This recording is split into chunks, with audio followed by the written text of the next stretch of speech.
tal? ¿Cómo están? Qué placer acompañarles y bienvenidos a Impacto Económico. Soy Edson Sánchez. Vamos de inmediato a repasar nuestros titulares. En Perú, los sectores productivos registraron bajas debido a las medidas de confinamiento para disminuir los contagios por la COVID-19. En nuestro segmento En Contexto vamos a revisar un estudio sobre los estragos provocados por la pandemia del COVID-19 sobre la economía en América Latina y también en el Caribe. China anunció nuevos recursos financieros para ayudar a las empresas y a los ciudadanos del país que han sido víctimas de los efectos del coronavirus.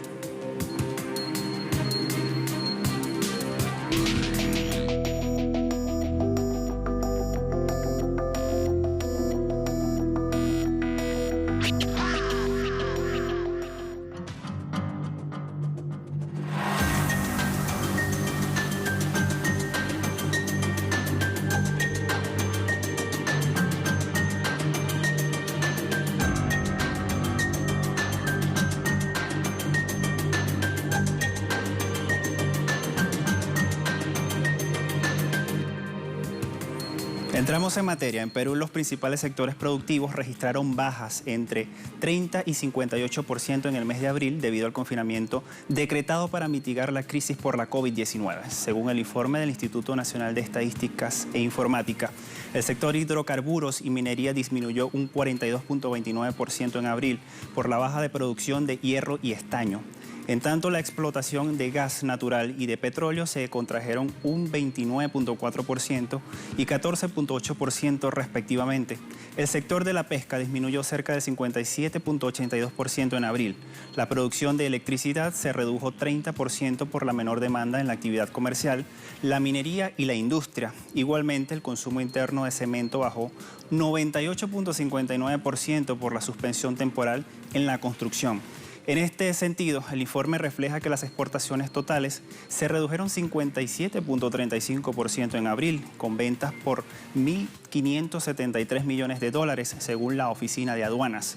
Por otra parte, las importaciones del país cayeron 31.69%, con un monto total de compras al exterior por 2.450 millones de dólares. El INEI informó que la inflación fue de 0.20% en mayo, y la variación entre enero y mayo asciende a 1.15%. El gobierno de Perú autorizó el reinicio de las actividades por el mes hasta completar el 100% en el mes de agosto.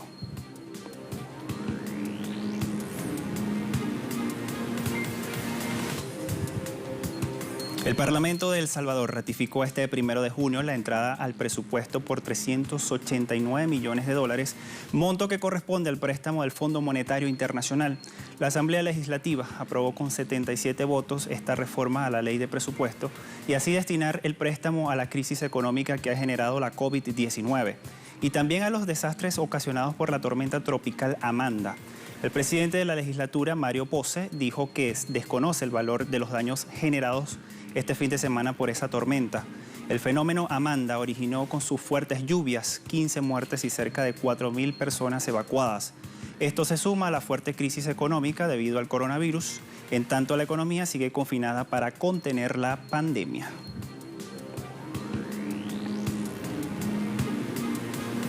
Seguimos con más noticias de Centroamérica. El gobierno de Costa Rica decidió flexibilizar las medidas y destrabó el comercio regional de las mercancías.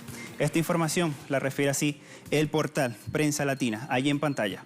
Costa Rica dejó de aplicar pruebas para detectar COVID-19 a los transportistas extranjeros y con ello reinició este lunes, el 1 de junio, el comercio regional de las mercancías que habían estado bloqueados desde mediados de mayo pasado por las medidas sanitarias en sus fronteras. El gobierno había decidido limitar este ingreso de transportistas extranjeros, medida que provocó división en Centroamérica, donde sus vecinos señalaron al gobierno costarricense de bloquear el comercio regional. El ministro de Seguridad Pública, Michel Soto, viajó el fin de semana a la frontera norte con la indicación de negociar para desbloquear el trasiego de mercancías. Entre los 7 acuerdos del sábado aparece puntualmente que los transportistas podrán estar 5 días en el país, condición que la Cafetrans, FECATRANS quise decir, para movilizar los medios de transporte en las fronteras.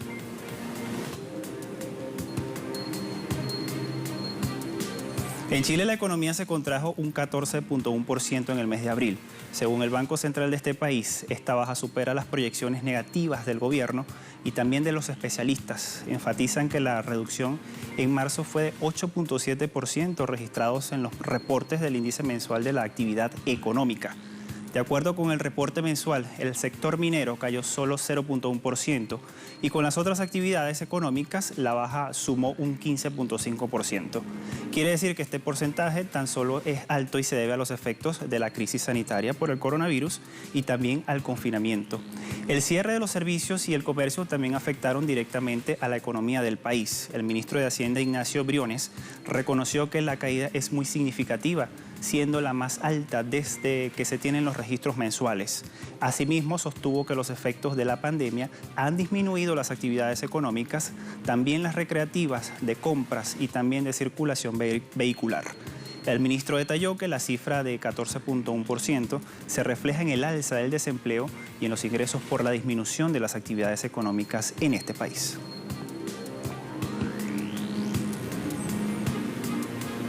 En Colombia se dio la apertura a más centros comerciales y esto coincide con el inicio de la flexibilización de la cuarentena para contener la pandemia del coronavirus.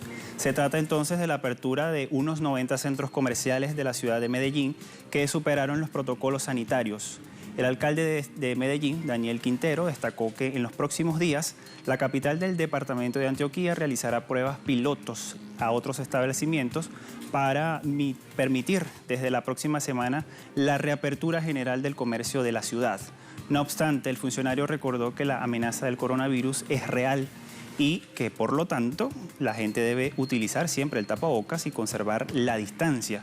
Hasta el 31 de mayo, Medellín registraba 532 contagios y 35 fallecidos, en contraste con Bogotá, la capital del país, que posee 10.000 casos de la COVID-19 y es el principal foco de la pandemia.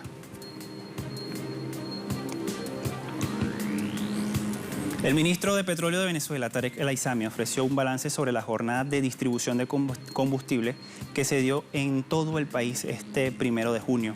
El funcionario venezolano calificó esta jornada como exitosa bajo el nuevo esquema de distribución y también de comercialización. Informó que para este martes se realizará un ajuste para la comercialización del combustible en las estaciones de servicio del país. Las gasolineras que ofrezcan el producto a precio subsidiado y al valor internacional van a comenzar a operar desde las 5 de la mañana hasta las 5 de la tarde. Igualmente informó que ninguna autoridad puede limitar el despacho de combustible más allá del cupo establecido por mes. Subrayo, queridos compatriotas, ninguna autoridad civil o militar puede limitar el despacho de combustible en las estaciones subsidiadas más allá del cupo establecido por mes. Es decir, si a usted le corresponde 120 litros, usted se surte de la cantidad de litros que usted desee. De la emergencia laboral vamos a estar hablando al regreso de esta primera pausa, así que no se aparte de nuestra sintonía. Ya volvemos con más de Impacto Económico.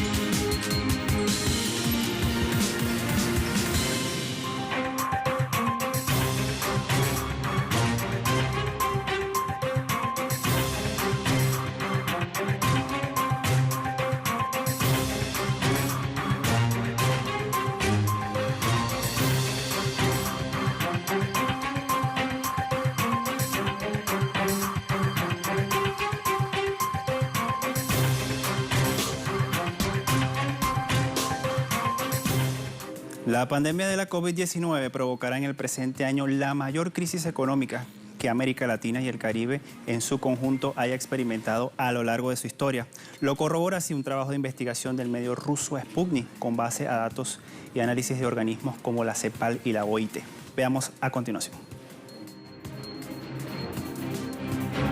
De acuerdo al medio ruso Sputnik, el Producto Interno Bruto de América Latina y el Caribe sufrirá una contracción de 5,3% derrumbe que tendrá un impacto significativo en el mercado laboral con la destrucción de empleos, aumento de la desocupación y precarización de las condiciones de trabajo. La pandemia llegó a la región en un momento de debilidad y vulnerabilidad macroeconómica.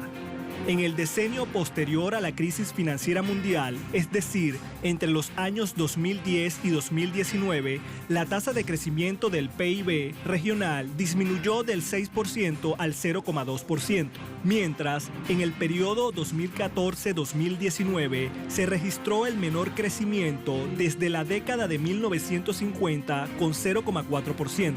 Por otra parte, en 2019, solo en Argentina, Brasil, Chile, Colombia, Ecuador, Uruguay, Bahamas y Barbados existía un seguro de desempleo.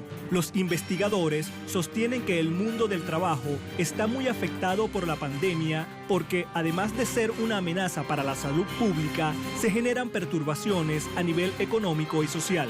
Para 2020, la Comisión Económica para América Latina y el Caribe, la CEPAL, proyecta un aumento de la tasa de desocupación de al menos 3,4 puntos porcentuales hasta alcanzar una tasa de 11,5%, lo que equivale a más de 11,5 millones de nuevos desempleados. La Organización Internacional del Trabajo, la OIT, estima que esta crisis provocará una pérdida de alrededor del 10,3% de las horas de trabajo en el segundo trimestre de este año, lo que equivale a 31 millones de empleos a tiempo completo.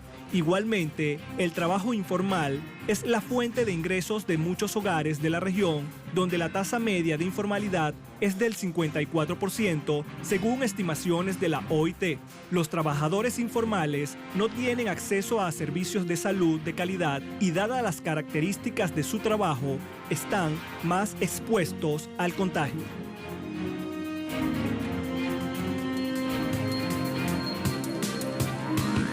El estudio Sputnik señala que algunos países latinoamericanos y caribeños han implementado medidas para proteger el empleo en medio de esta pandemia del coronavirus. ¿Cuáles son estos países? Les contamos a continuación. El estudio del medio ruso Sputnik también señala que los países de América Latina y el Caribe han implementado medidas en 3 áreas para la protección del empleo. En primer lugar, las naciones de la región han buscado la protección de los trabajadores a través del trabajo a distancia, el establecimiento de turnos laborales en horarios escalonados y la ampliación del derecho a licencias por enfermedad remuneradas para los empleados con síntomas de coronavirus o que se encuentren en cuarentena.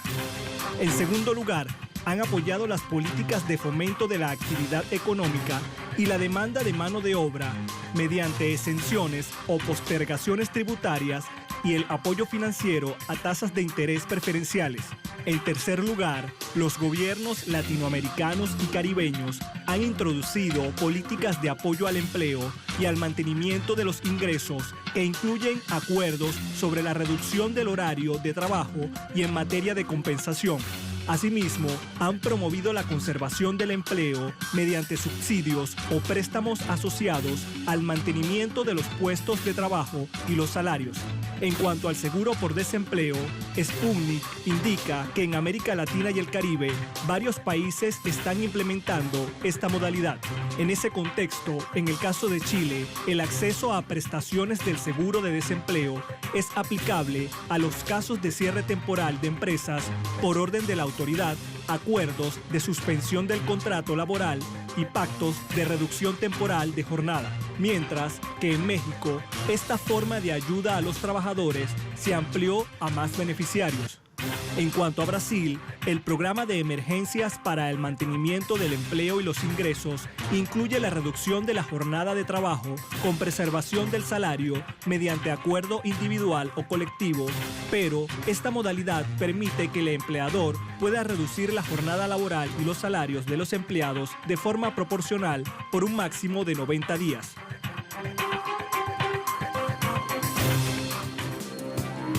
La necesidad de hacer frente a los efectos de la COVID-19 en los países de América Latina y el Caribe ofrece una oportunidad para reflexionar sobre el tipo de respuesta que se dan frente a una crisis. Y para ello requieren de complementariedad en las políticas que se vinculan al área puntual de la salud, la economía, el Caribe, el ambiente laboral, así como la seguridad social.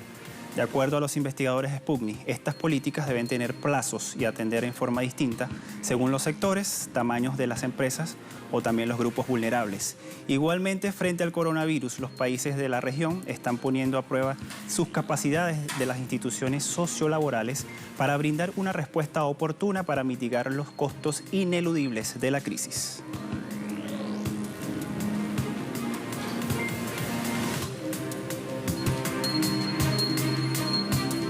China está ayudando a las empresas en nuestro segmento en 360. Vamos a conocer cómo está haciendo este país para ayudar a estas empresas.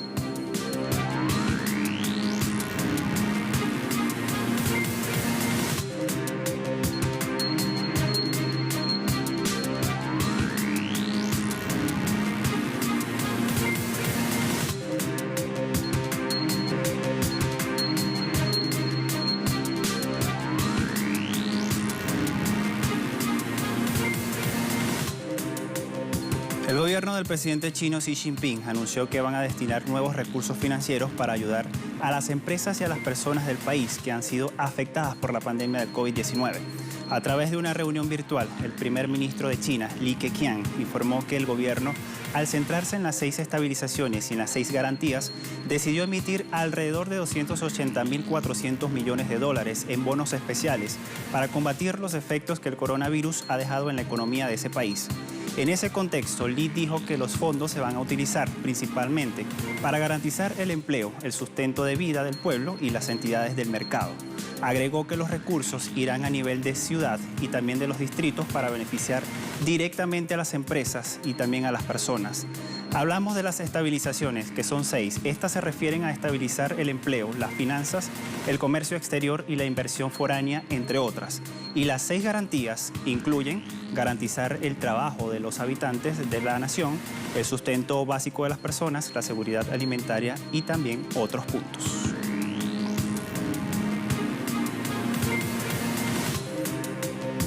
Y fíjense que Rusia también es otro país asiático que está apostando a la recuperación de su economía. El primer ministro ruso, Mikhail Mishustin, dijo que retomar un crecimiento sostenible es el objetivo esencial del plan de la recuperación económica. Las declaraciones de Mishustin se producen durante una reunión con los viceprimeros ministros, donde además indicó que el plan toma a la consideración las propuestas de las regiones y también de la comunidad empresarial. Asimismo, el premier ruso precisó que el plan, que debe cumplirse antes de que termine el próximo año, consta de 9 secciones y estipula alrededor de 500 medidas diferentes. El portavoz del Kremlin, Dmitry Peskov, informó que el próximo martes el presidente ruso Vladimir Putin se va a reunir con Mishustin para discutir este plan. Hablamos ahora de España. La matriculación de los autos ligeros y todoterrenos registró una caída en el 5º mes del año. Un comunicado de esta Asociación Española de Fabricantes y de Automóviles y también de Camiones refleja las ventas de 34.337 unidades en mayo. Esto representa un 72.7% menos que en el mismo mes del año pasado y es la cifra más baja desde septiembre del año 2012. En el mes de abril se matricularon 4.163 autos ligeros y todoterrenos, un 96.5%, menos que en el mismo lapso del año anterior. Según la asociación, en el mes de mayo supone una ligera mejora en el sector fabricante, a pesar de la baja con respecto al mes de abril. Igualmente, entre enero y mayo se matricularon un total de 257.200 autos ligeros y todoterrenos, menos de la mitad entre mayo y enero del año pasado. En este contexto, la asociación muestra una caída de 93.2% en el alquiler del sector automovilístico, con solo 2.332 entregas. Y esto se debe a la imposibilidad de recibir turistas por las limitaciones de movimiento para mitigar la crisis sanitaria.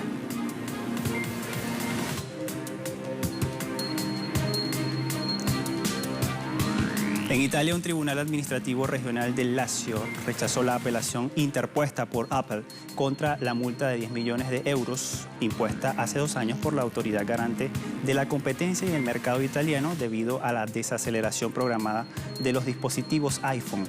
En 2018, la autoridad presentó una demanda en contra de esta compañía estadounidense y argumentó que Apple no había advertido a los usuarios del iPhone, quise decir, 6.6 Plus y el 6S Plus, que la actualización del sistema operativo iOS 10.2.1 conllevaba a una reducción del rendimiento de los equipos en aquellos dispositivos con baterías que no estaban al 100% de su rendimiento o que requerían de un reemplazo de batería.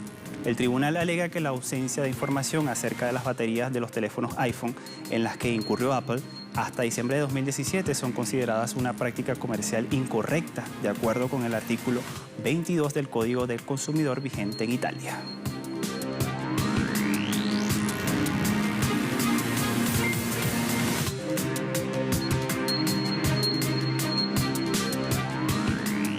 Tiempo de revisar cómo están las cotizaciones petroleras al inicio de esta semana. Vamos de inmediato a ver la relación de WTI. Marca $35.28 el barril. Pierde 0.59%. Sumamos Brent de referencia en Europa. Allí lo tenemos. $38.17 el barril. Sube 0.97%. Y por último la cesta venezolana. 104.75 yuanes con un alza de 9.61 yuanes.